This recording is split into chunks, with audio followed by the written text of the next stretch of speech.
এবার শুধু পারবো বললে হবে না সহকর্মীবৃন্দ, করতে হবে, কাজটি করতে হবে, এর কোনো বিকল্প নেই। আদারওয়াইজ এই দেশ এবং জাতি ধ্বংস হয়ে যাবে।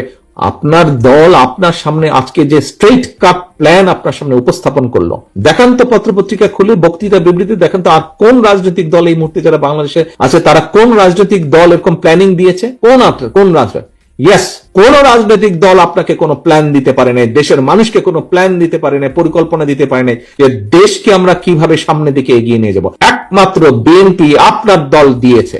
কাজেই এখন আপনার বসে থাকার সময় নেই, আপনাকে যুদ্ধে নেমে পড়তে হবে। This is a war, this is a battle. আপনাকে যুদ্ধে নেমে পড়তে হবে। কি যুদ্ধ?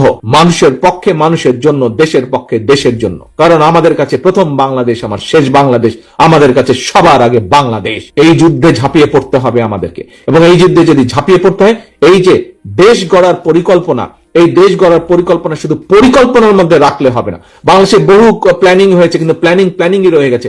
আমরা আমাদের প্ল্যানিংকে বাস্তবায়ন করতে চাই।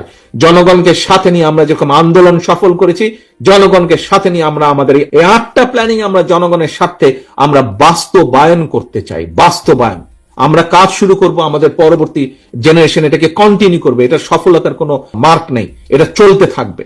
জনগণের স্বাস্থ্য ব্যবস্থা উন্নয়ন হতে থাকবে, শিক্ষা স্বাস্থ্য ব্যবস্থা উন্নয়ন হতে থাকবে, কর্মসংস্থানের ব্যবস্থা হতে থাকবে। কাজ আমরা শুরু করব। কাজে আসুন, এই কাজ যদি শুরু করতে হয় জনগণকে সাথে নিয়ে শুরু করতে হবে, জনগণকে কনভিন্স করতে হবে, জনগণকে বোঝাতে হবে, দেখাতে হবে। পারবেন এই কঠিন কাজ করতে? পারবেন?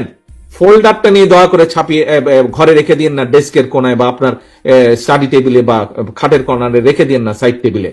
ফোল্ডারে যা দিয়েছি, যার পক্ষে যত সময়, যে 10টি ছাপাতে পারবেন 10টি ছাপাবেন প্রত্যেকটি, যে 100টি পারবেন 100টি ছাপাবেন প্রত্যেকটি, যে 1000 পারবেন 1000 ছাপাবেন প্রত্যেকটি। ছাপিয়ে আপনার অন্য সহকর্মী যে আরো কয়টি আপনাকে ছাপিয়ে সহযোগিতা হবে তার সহযোগিতা নেন। দলের শুভাকাঙ্ক্ষী আছে তাদের সহযোগিতা নেন, ভাই আমাকে 10,000 কপি ছাপিয়ে দেন। আপনার প্রত্যেক এলাকায় এরকম বহু শুভাকাঙ্ক্ষী আছে যারা দল করে না কিন্তু ধানের শীষে ভোট দেয়। তাকে বলুন যে আমার এই জিনিসগুলো জনগণের দোরগোড়ায় পৌঁছাবো, আমি তো ছাপাতে পারছি না, আপনার তো সক্ষমতা আছে, আপনি আমাকে দয়া করে যদি একটু ছাপিয়ে দেন। এই আমাকে যদি প্রত্যেকটি 10,000 করে, 5,000 করে, 2,000 করে ছাপিয়ে দেন, আমি অন্তত 10,000 লোকের কাছে রিচ করতে পারবো। তাহলে আমার পরিকল্পনাগুলো, দলের পরিকল্পনা মানুষের সামনে নিয়ে যেতে পারবো। পারবেন এই কাজটি করতে? এবার শুধু পারবো বললে হবে না সহকর্মীবৃন্দ, করতে হবে, কাজটি করতে হবে, এর কোনো বিকল্প নেই। আদারওয়াইজ এই দেশ এবং জাতি ধ্বংস হয়ে যাবে। আমরা যদি সজাগ না হই, আমরা যদি এই যুদ্ধে মাঠে নেমে না পড়ি, এই দেশ ধ্বংস হয়ে যাবে। এই দেশকে প্রত্যেকটি বার আপনার দল রক্ষা করেছে। ইতিহাস ঘটন তাহলেই বলেন, প্রত্যেকটি বার রক্ষা করেছে। শহীদ জিয়া, খালেদা জিয়া যতবার দেশ পরিচালনার দায়িত্ব পেয়েছে তার আগে দেশের কি অবস্থা হয়েছে। এখন শহীদ জিয়া এবং খালেদা জিয়ার দায়িত্ব আপনাদের কাঁধে এসে পড়েছে। এই দেশকে আপনাদের রক্ষা করতে হবে, প্রত্যেককে উঠে দাঁড়াতে হবে, ঘর থেকে বেরিয়ে যেতে হবে, মানুষের কাছে যেতে হবে, দোরগোড়ায় যেতে হবে, তাহলেই আমাদের পক্ষে সম্ভব। আসুন, মাগরিবের টাইম হয়ে গেছে, কম বেশি সকলেই মাগরিবের নামাজ পড়বেন।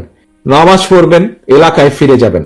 ফিরে গিয়ে দয়া করে বসে থাকবেন না, ফিরে গিয়েই পরিকল্পনা করুন। যেতে যেতে দরকার হলে আপনার নেতা সহকর্মীদের সাথে কথা বলুন, এই পেয়েছি, কিভাবে প্ল্যানিং করব মানুষের কাছে যাবার জন্য, ব্যবস্থা করো, আসো আলোচনা করুন। বাসে বসে বসে, ট্রেনে বসে বসে, প্লেনে বসে বসে আলোচনা করে ফেলেন কিভাবে প্ল্যানিং সাজাবেন।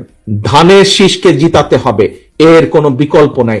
ধানের শীষকে জিতানোর মাধ্যমে জনগণের যে পরিকল্পনা, জনগণের পক্ষের যে পরিকল্পনা, সেটিকে বাস্তবায়ন করতে হবে, এর কোনো বিকল্প নাই।